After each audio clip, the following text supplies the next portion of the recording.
বিসমিল্লাহির রহমানির রহিম। আজকে মত বিনিময় সভার সম্মানিত সভাপতি উপস্থিত আছেন ত্রিশাল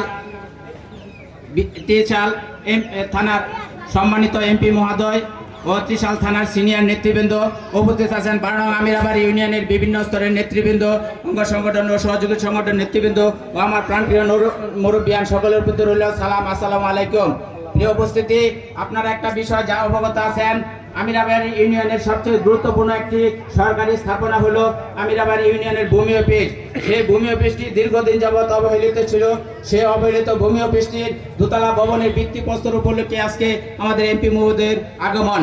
সেই যে এই গুরুত্বপূর্ণ ভূমি অফিসটি স্থাপিত হয়েছে আমার জন্মস্থান নারায়ণপুর গ্রামে। সেই গুরুত্বপূর্ণ ভূমি অফিসটি আমাদেরকে দেওয়ার জন্য আমার নারায়ণপুর গ্রামবাসীর পক্ষ থেকে ওনাকে জানাই প্রাণঢালা অভিনন্দন ও শুভেচ্ছা। প্রিয় উপস্থিতিবৃন্দ, আপনারা জানেন আমি কৃষক দলের সাধারণ সম্পাদকের দায়িত্বে আছি। সেজন্য কৃষকদের পক্ষে দু একটি কথা না বললেই নয়।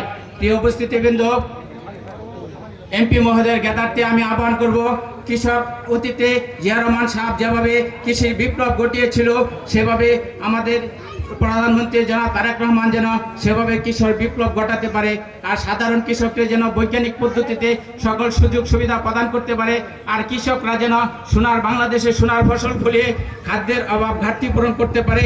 সেজন্য আমরা কৃষককে সহযোগিতা করব।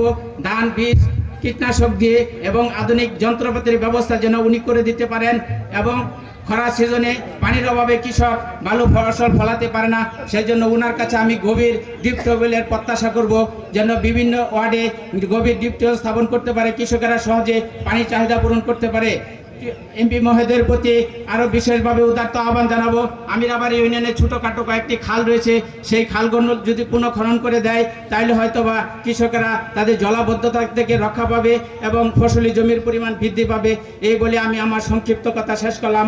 বাংলাদেশ জাতীয়তাবাদী কৃষক দলের পক্ষ থেকে সবাইকে রক্তিম শুভেচ্ছা জানাই এবং বাংলাদেশ জাতীয়তাবাদী দলের পক্ষ থেকে সবাইকে শুভেচ্ছা জানিয়ে আমার সংক্ষিপ্ত কথা শেষ করলাম। বাংলাদেশ জিন্দাবাদ, বাংলাদেশ জাতীয়তাবাদী কৃষক দল জিন্দাবাদ। শহীদ জিয়া অমর হোক, খালেদা জিয়া অমর হোক, তারুণ্যের অহংকার আমাদের প্রধানমন্ত্রী জনাব তারেক রহমান জিন্দাবাদ। আসসালামু আলাইকুম।